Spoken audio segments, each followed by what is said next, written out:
Hello दोस्तों, स्वागत है आपका हमारे यूट्यूब चैनल में। आज के वीडियो में हम लोग समझने वाले हैं कि पुलिस हिरासत में यातना होता क्या है, यानी कि torture in police custody.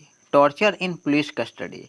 Police अब किसी अपराधी को अपने कस्टडी में लेता है तो कई बार ये भी सुनने को मिलता है कि अपराधी को पुलिस ने बहुत मारा, इसलिए पुलिस के अपराधी की चोट लग गई। या फिर कई बार ऐसा भी होता है कि पुलिस किसी अपराधी को इतना ज़्यादा मारता है तो कोई कोई पुलिस हिरासत में उसकी मौत हो जाती है। या आप लोगों ने ये भी न्यूज़ का बहुत सारे सुना होगा कि ये अपराधी ने पुलिस स्टेशन में यानी कि कैद में फांसी लगा लिया। तो इस बात में कितना सच्चाई है कि वह क्या उस अपराधी ने पुलिस कस्टडी में फांसी लगाया है या फिर पुलिस ने उसे मार के फांसी पर लटका दिया है। तो ये बातें भी बड़े बड़े विचार वाली बातें होती है। ठीक है, तो आज की वीडियो में हम लोग समझते हैं कि पुलिस यातना होता क्या है।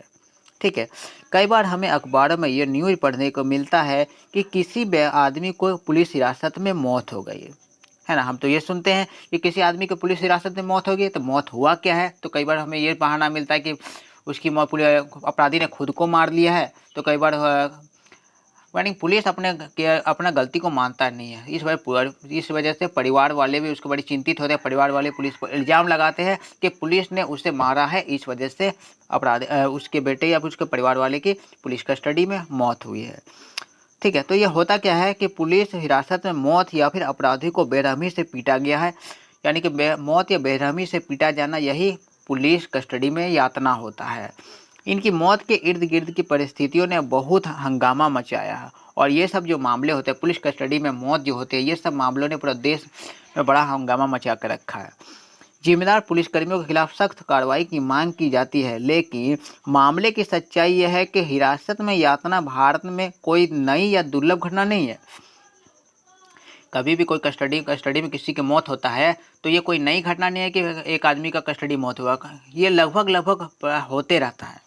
ठीक है, तो कई भारतीयों के लिए पुलिस राज्य का एक अंग है, जिसे अपराध के पीड़ितों को मदद करने वाले सहयोगी के बजाय एक भयभीत विरोधी के रूप में देखा जाता है। हम लोग मानते हैं कि सभी लोग ये चीज़ जानते हैं कि पुलिस लोगों का मित्र होता है, और अपराधी का दुश्मन होता है।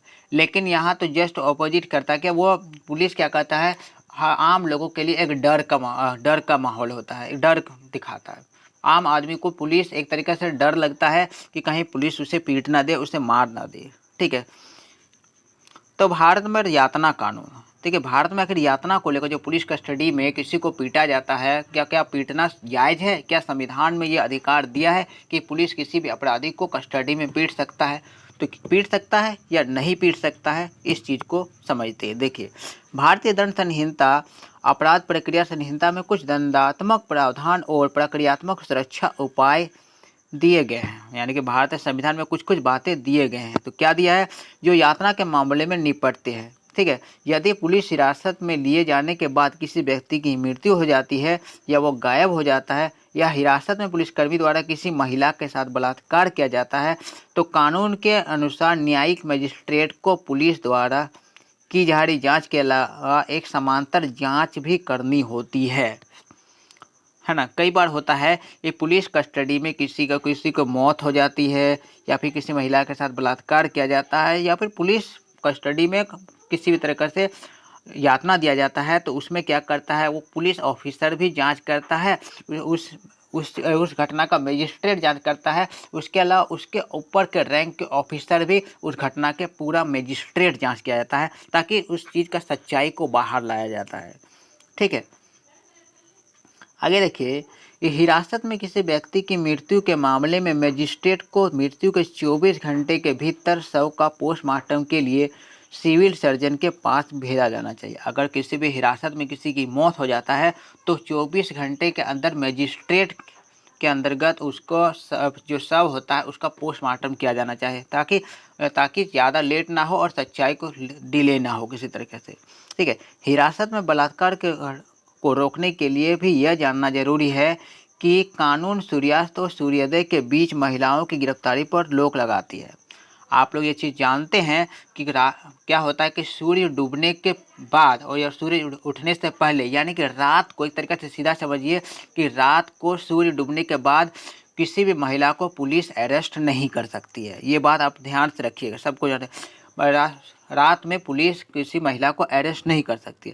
लेकिन कुछ कुछ मामले होते हैं, किसी महिला ने अगर कोई जंगीन अपराध किया, ऐसा अपराध किया है, बहुत खतरनाक अपराध किया है, तो उस पुलिस को किसी महिला को सिर्फ महिला पुलिसकर्मी ही अरेस्ट कर सकता है ना। ये चीज़ याद रखिए कि महिला को महिला पुलिसकर्मी ही अरेस्ट कर सकता है। तो ऐसी रात्रिकालीन गिरफ्तारी केवल असाधारण मामलों में ही की जा सकती है। यानी कि एक बात तो तय है कि रात को महिला को अरेस्ट नहीं किया जा सकता, लेकिन अगर महिला को रात में अरेस्ट करना पड़ा तो महिला पुलिसकर्मी ही अरेस्ट करेगा, ठीक है, बशर्ते मजिस्ट्रेट की स्पष्ट अनुमति ली गई हो और गिरफ्तारी महिला पुलिस अधिकारी द्वारा ही की गई हो, ठीक है। तो यहाँ तक हमने समझा। आगे देखते हैं कि हिरासत में हुए हिंसा से न्याय पाने के तरीके। अगर किसी के मौत है, अगर पुलिस हिरासत में हो जाती है तो उसके घर वाले किस तरीके से न्याय पा सकते हैं, कैसे इंसाफ पा सकते हैं, ठीक है। तो उसका प्रोसेस ये है, FIR दर्ज करना। घर वाले क्या करते हैं, पुलिस कर्मियों के खिलाफ FIR दर्ज कर सकते हैं कि पुलिस कर्मियों ने मारपीट के उसके घर वाले को मार दिया है, इस तरीके से, ठीक है। तो किसी पुलिस अधिकारी के खिलाफ उस पुलिस स्टेशन में FIR दर्ज करना मुश्किल हो जा सकता है जहां वो तैनात हो। अब किसी पुलिस स्टेशन में किसी आदमी के घर वाले को मार दिया है पुलिस ने, मान के चलो मार दिया है, तो उस पुलिस स्टेशन में तो उसके घर वाले का केस लेगा नहीं पुलिस के खिलाफ। तो क्या करता है कि इस स्थिति में पुलिस स्टेशन के वरिष्ठ निरीक्षक या स्टेशन हाउस ऑफिसर को FIR दर्ज करने के लिए एक आवेदन लिख सकता है। यानी कि तब उस समय उस पुलिस स्टेशन के अगर बड़े ऑफिसर होंगे या फिर उससे ऊंचे रंग के ऑफिसर को आप अपना मतलब FIR दर्ज करने के लिए आवेदन दे सकते हैं, यानी कि पुलिस के अधिकारियों के खिलाफ भी कंप्लेन कर सकते हैं। दूसरा क्या है कि राष्ट्रीय या राज्य मानवाधिकार आयोग में शिकायत। इस स्थिति में आप शिकायत कर सकते हैं राष्ट्र लेवल के मानव अधिकार आयोग या फिर राज्य लेवल के मानव अधिकार आयोग में। हिरासत में हिंसा की शिकायत सीधे उसके पास की जा सकती है और उसके पास मामले की जांच शुरू करने का अधिकार है। अगर हम मानव अधिकार आयोग में शिकायत करते हैं तो मानव अधिकार आयोग घटना की पूरी जांच करता है ताकि सच्चाई को बाहर निकाला जा सके। तो यहाँ तक हमने समझा कि पुलिस कस्टडी में यातना क्या चीज़ होता है। उम्मीद है सारे सवालों का आपको जवाब इस वीडियो में मिल गया होगा। मिलते हैं हम